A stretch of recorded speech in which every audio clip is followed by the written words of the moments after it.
Welcome to the most forward-thinking, inspirational podcast in this reality. The show designed to challenge everything we've been taught. If you've ever felt there had to be more to life, more to existence, then you're listening to the right podcast. Time to open your mind and dive in. This is the Mental Mastery Alliance podcast. And here we go. Ladies and gentlemen, sometimes these episodes roll off my tongue. Sometimes I have a hard time starting them. This is the fourth recording of this intro. And because I don't write anything down or have any real idea of where I'm going, I kind of just roll off the tip of my tongue, the tippy tongue, as to where and what I want to do. I just deleted 8 minutes of podcast. I'm like, nope, gone. Don't care for how the whole thing flows. Just wasn't right. Then I did it again. 4 minutes, gone. Again, 2 minutes, gone. Again, 3 minutes, nope. So this is the fourth time. And the funny thing is, if this doesn't make it to air, I'm going to say something again. I'm like, this is the fifth time. Oh, God, good Lord. I hope this makes it to air. I have put in a lot of time on this. Last week, we had the hot sauce fella on here, and I love that shit. The hot sauce is fantastic, and the interview style was fun. It's been a long time since I've interviewed an individual who wasn't esoteric or who didn't go down that road. And this is how we started. And the funny thing is, you never know how it's going to end, how anything's going to end, or where you're really going. You have an idea, a destination, something that you want to achieve. But to really wrap it in together, nobody knows. And there are people out there that are just doing it and winging it, and they appear to have their shit together. Then there's people out there that haven't even started because they don't know what it looks like. And I'm here to tell you that it looks fantastic. However you go about it, what you think you might end up with at the end is maybe not what you're going to get. But putting in the effort, operating with integrity, and flying by the seat of your pants, phenomenal. Because it's a lot of fun. Wake up in the morning, you do some stuff, you go back to bed. Like, that's fucking life. That is how she goes, Budskis. And we overcomplicate it with how we think, how we feel, how we do, how we yada, yada, yada. I have a secondary podcast that I'm running with Christy Morrison. I don't remember the name of it right now. Oh, wait, that's a total lie. It's the Authentic Shift Podcast. And the reason I don't remember the name of it is because we've renamed it a few times and life is getting in the way. But we are doing our best to record. So getting off the ground is awkward. There are 6 episodes up right now. It's fun. As of this recording, there are 6 episodes. If you're listening to this in the year 3000, I don't know how many episodes will be up by then. But the idea is we progress as an item. We progress as a couple. We progress as forward-thinking entities. We progress in our life individually. And we progress as the show, which is a reflection of everything that we're progressing through. And what do we end up with? We end up with not we, but the world ends up with fear. Fear is in, I can't do this. I can't do that. There was a post that I was actually going to do this episode on, but I did not. I changed my mind midstream.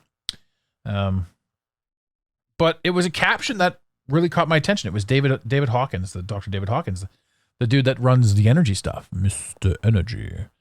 And his energy chart is great. I find myself vibrating above love. So on his chart, I'm probably vibrating at joy, 540. And I have tastes of enlightenment, which is his 700 to 1,000. And if you can look up his chart anywhere, it's the David Hawkins energetic chart. He says in his meme here, or in his quote on this meme, the quote on the meme says, "One individual who vibrates the energy of pure love will counterbalance the negativity of 750 who do not. In a world gone mad, spiraling with so much noise, fear, and division, the greatest revolution is to stay anchored in love. Not passive, spiritual, bypassy, head in the sand love, but love that the love that sees darkness, feels compassion for suffering, and chooses to shine any the who." And so, as I sit here and have the opportunity to vibrate standard vibrating functions now at 540, I remember working my way through all of those vibrations. I remember working my way through all of this stuff, and to start this podcast and to start this business off being like, I want to interview other businesses. I want to know how people got there. Last episode was all about how the man went from working 9 to 5 to creating a hot sauce based on his father's recipe, keeping his dad alive as well. In that sense, keeping the name, his father's name, the pride, the essence, being able to connect with all of this. And the hot sauce is out of this world delicious. So I love that. And it sort of reminded me of back in the day. And I kind of want to get back into that too. But at the same time, you know, we as a whole have moved into a different vibrational frequency. I want to talk to people who are interested in creating business. I want to talk to people who want to step up. I want to talk to people who are in the process of understanding that there's something more and doing their best to step into it. There's a million of you guys out there right now. Well, maybe not a million. Maybe there's a handful. A percentage, 0.001%. But you're listening to the show right now. You're talking about the show. You're sharing the show with your friends. You are my demographic. And this is an amazing outlet. This isn't a place of judgment. This isn't a place of anything.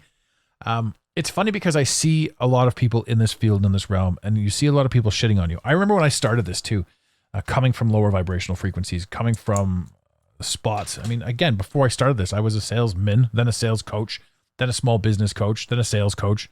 Then, you know, I just started coaching on absolutely everything. I hate the term life coach. I shouldn't say hate because that's a harsh term. I am not the biggest fan of the term life coach. I'm not here to tell you how to live your life. I'm here to resonate with you the questions that you're going to ask. And we're going to create together a wonderful experience. You're listening to the show because you already know that there's more. You're listening to the show and you're writing in because you have questions that most people aren't able to ask or answer or do both. Yay. For me, I'm doing this show because I need to get this out. I need to have these conversations with you. I say you and you're listening and you think I'm talking to you, and I am talking to you, but I'm also just talking to this microphone. Ladies and gentlemen, the reality of my current situation is I'm leaning into my beautiful orange microphone.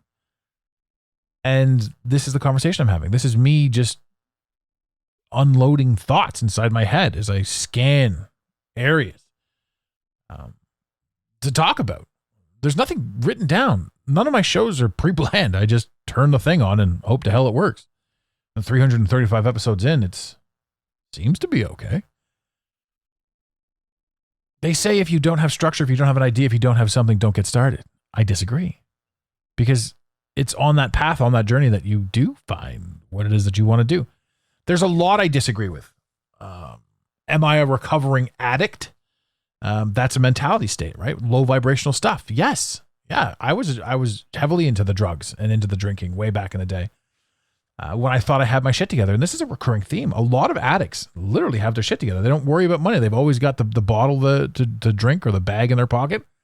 They're good to go. It's when you quit drinking and doing drugs and associating with that you realize that it's a bigger of a challenge. It's like all of a sudden, so many people I know that have quit substances have lost their jobs after quitting, or have lost their income or source of income, or if you're self-employed, the leads dry up.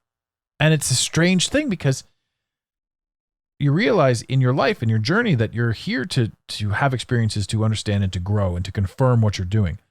We witness the world around us and we think that, oh, all of these people have their shit together and I don't. So now I'm behind the eight ball, or I'm living, I'm not doing what I should be doing. But the truth is every single person is doing exactly what they should be doing. If you're struggling right now, you're there to understand that you can overcome it. If you've overcome something, you're there to grasp at the next highest rung. You're also there to help people. As somebody who's overcome and slipped and overcome again, you realize that addiction runs the gamut. People are like, oh, once you're an addict, you're always an addict. I don't believe that. I mean, if you want to believe that, then it does become a truth. A friend of mine who was also, I don't want to say recovering, but certainly went through the system. He went through AA, and I didn't. He actually still works heavily with the AA people, and I stand against it. Now, I know that sounds controversial, I'm sure, but I don't stand against AA. I understand that it has its place. Personally, I went a different route. I didn't like the idea of swapping out one for another. A friend of mine said to me, I'm not sure where he picked it up, but it made me laugh. He says, you ever drink so much you sit around in a circle and talk about it for the rest of your life? And I thought, that's fantastic, and I'm not knocking anyone who's done it. I'm not knocking anyone who's in AA. I applaud you for putting the effort out there. I am saying that, there comes a point in time where you're not a prisoner of your past. That isn't you. If you decide you're going to stop drinking, you're going to stop drinking. There's a lot of people that quote unquote need the support, and I understand that. And again, there's no angst or hate or anything inside my mind. I'm saying that there are possibilities. And I remember coming out of addiction. And at the time I'm like, I'm not an addict. Just everything was going fine. I had all the money. I had the drugs, the drinking, the fast women, everything was around me. I was totally dead inside and miserable. I didn't fully understand it. So my recovery was a different story. I was also raised in a generation where you never asked for help. Like, you fucking never asked for help. This is, it's a sign of weakness to even state that you have a problem. Oh, you have a problem with drinking? Oh, you're a little bitch. Eh? Blah, blah, blah. Like, this is the generation that I come from, and this new wave generation is a little bit different, obviously. But I'm a Xennial as it stands. I'm not Gen X. I'm not a millennial. I'm in that wonderful little age where you're born between 1979 and 1982. I have a different way of thinking about stuff. And I'm not saying I'm grouping myself into the category of all of these people. I am saying, however, that my thought process is different. I don't know if you guys have noticed that, having listened to the show for as long as you have, but my thought process is slightly different on how I think about things. So, and talking about AA, one of my least favorite steps of all of them was step 9. It was the make direct amends. It's about repairing wreckage. And I've talked about this on the show before, where I had a client that ended up getting me fired because he didn't like my style of coaching. And the interesting thing is, I bent over backwards for this guy. I saved him a fortune on the program price. This is way back when I was working with another coach. And he paid peanuts to get into the program. And the deal was he was going to work with a sub coach, which just happened to be me. It wasn't the main guy. And then all of a sudden I wasn't good enough. So he goes above my head and says to the main guy, blah, blah, blah, blah. This guy's a blah, blah, blah, blah. And then I ended up getting canned over the situation. Now, that just so happened to be the best day of my life because I'm a man who is full of integrity. I wasn't going to break contract. I had on my plate about $25,000, $30,000 worth of clients that wanted to work with me, but it would have been a conflict of interest. And while I was still working with the other coach, I couldn't have taken on these clients. And that being said, I got canned that day and immediately put 30 grand in my pocket. So I was super thankful. I knew who it was. I knew what happened. I knew how it all played out. I could sense the energy of this man. This is a man of God. This is a man who wanted to go on and do great things. I shouldn't say that laughingly, but because it was a lesson for me. It was a lesson and a reaffirmation for me, because he comes back at me years later and he wants to talk. He wants to do this make amends thing. Right. And it wasn't about him, trying to be straight and narrow. It's not a recovery thing for him. This guy wanted to step into purpose, more pure, more powerful. And to do so, he wanted me to forgive him. And this to me was like the absolute nail in the coffin when it came to, and I've talked about this before, but when it came to the idea of AA being not the greatest idea, this man had the opportunity to just dismiss the whole thing and move on and do his thing. But for him, for his own peace of mind, he needed to ask my forgiveness so that he could move in the hand of God. I'm like, you underhandedly did all this shady shit. And the crazy thing is, imagine I needed that job. Imagine like that was food on my table. Imagine I got fired. I lost my house. I lost my wife. I lost all this sort of stuff. This guy calls me out of the blue and wants my forgiveness, making me relive all of that shit. Fuck, I couldn't imagine doing that to somebody. Because in God's eyes, he needed to do this. And it was at this moment in time that he actually gave me the greatest gift in the world, because after I'd spoken with him, I realized that all of the things in my past that I may have done, or all of the things that could be weighing on my head, or any of that sort of stuff, anything, because again, you are your own worst enemy. You beat yourself up like fucking 90. So when you think about, oh yeah, I was drinking, I did this, I ruined that, I was bad at this party, I was done.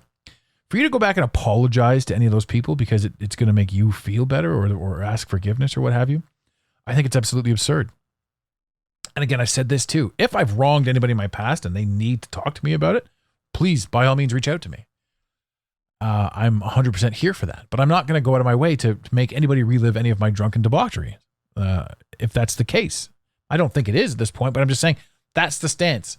And again, when you're coming up through these levels of vibration, of frequency, of this sort of stuff, you are going to just destroy your own mind. You're going to beat yourself up big time. So why on earth would you want to put somebody back through that? Why on earth would you feel that that was necessary? And isn't it a bit egotistical to say that you must forgive me for my actions? And I know that there's different rules to it and everybody has a different thing. My take on it is give forgiveness all the way through. And so there's a huge difference between asking somebody to forgive you for what happened and sharing thanks and gratitude for how things played out.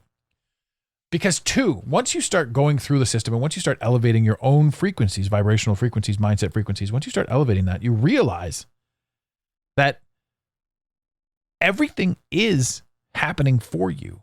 And when you jump away from the idea that everything's happening to you, you truly start to create inside your own universe a beautiful scenario.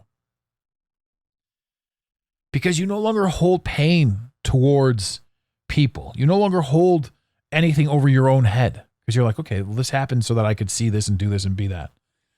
Yes, we're not multimillionaires. Yes, we've been tricked by MTV cribs. We're not where we want to be. And I'll tell you this right now. Every single person that you can look at in your life that is where you think you want to be is sitting there staring at a whole world of different issues and problems that you've never thought about.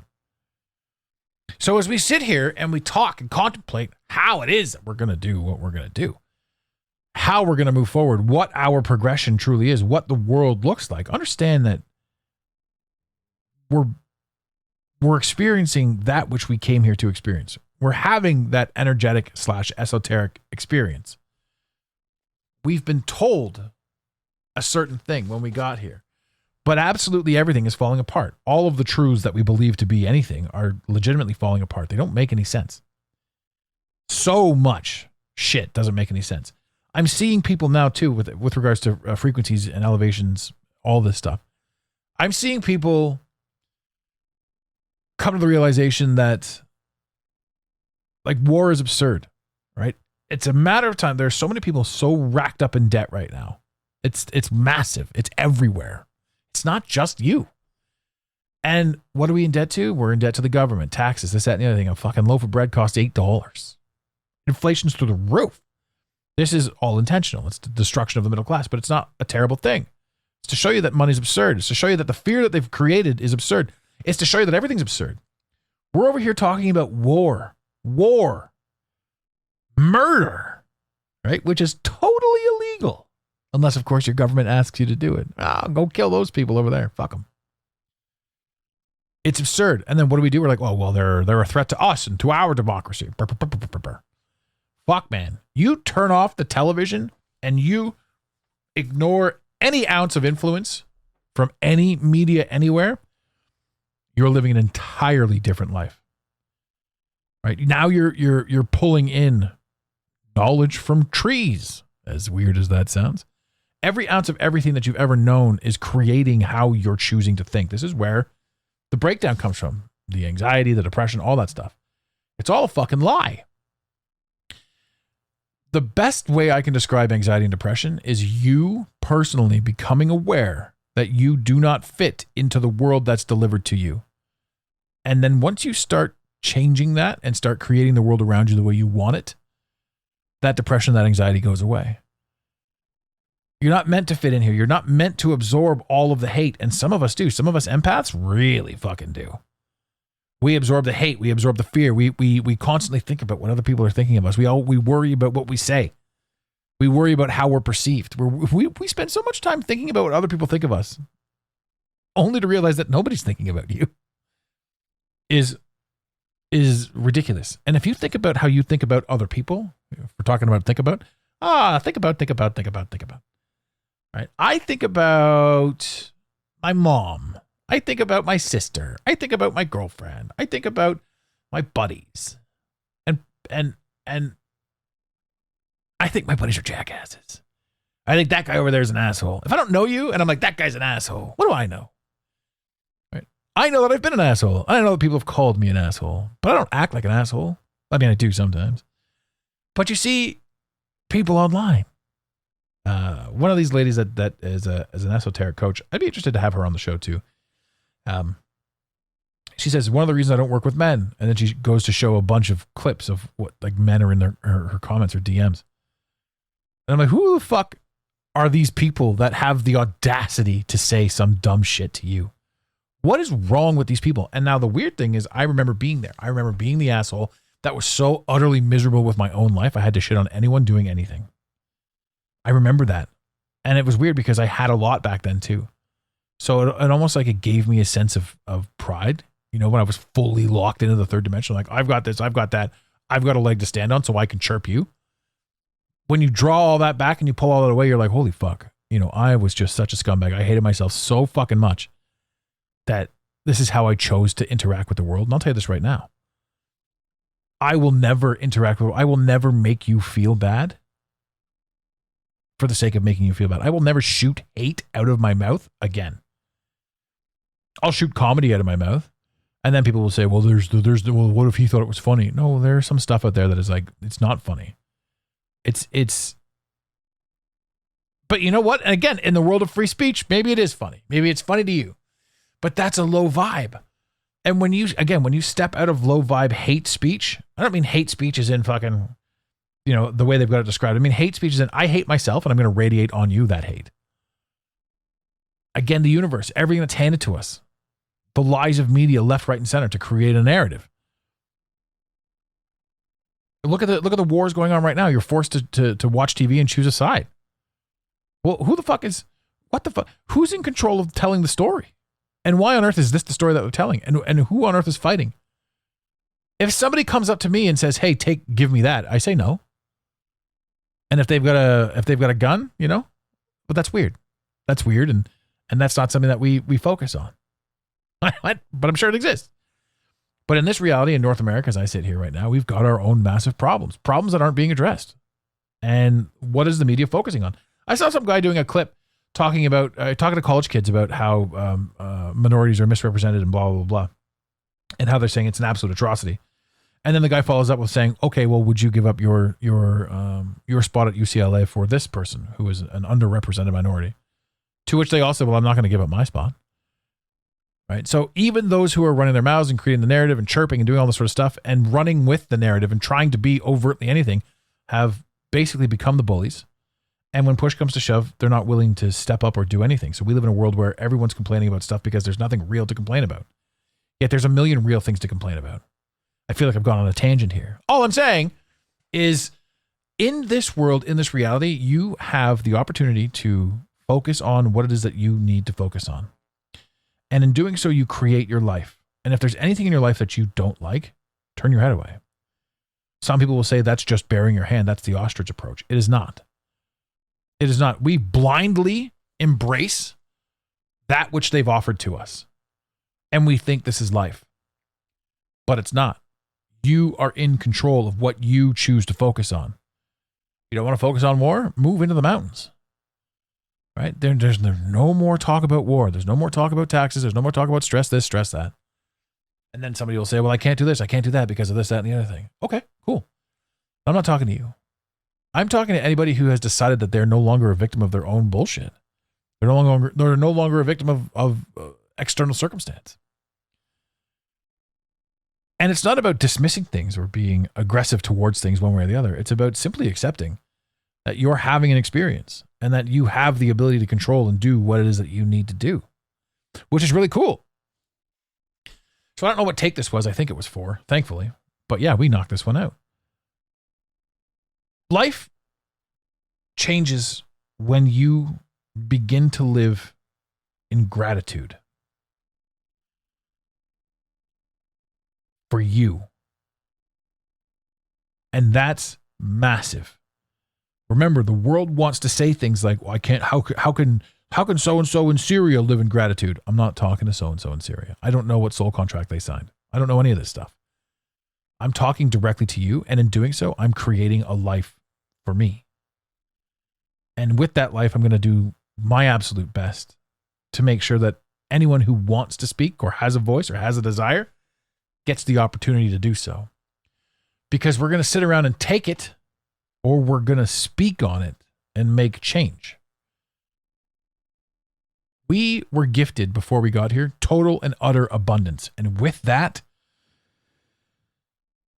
this is what we've created. So there is no one side. There is no standing with Q, standing with Trump, standing against this, standing against that. It's all a joke. In Canada, does it really matter if Pierre won or if the Carney keeps running? No. It's all poppycock. What matters is how you're going to grow, change, and adapt. What matters is how you choose to elevate yourself and step up with the challenges that have been put in front of you.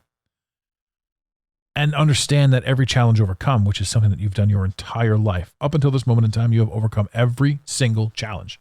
What you're facing today is no different. Ladies and gentlemen, if you want help with any of this, please send us an email, info@thementalmasteryalliance. If you want to talk to me directly, Adam@thementalmasteryalliance. If you don't want to talk to anyone in particular, send us a DM. Instagram.com, The Mental Mastery Alliance. We are everywhere. And understand that we're here to help. We're here to help.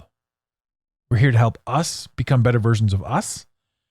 And we're here to help you with what you may think you want help with. Because the world is here for you to keep creating for you.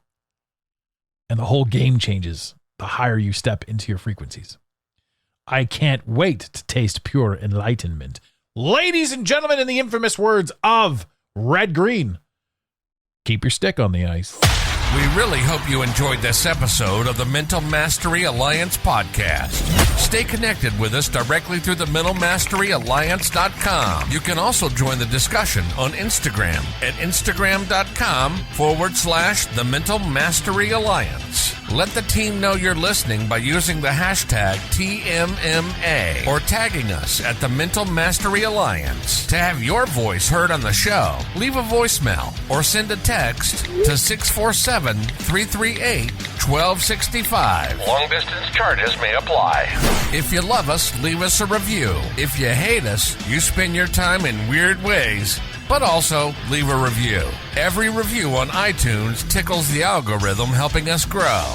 Until next time, unity over division. This concludes the most surreal portion of your day. You got it, Pontiac.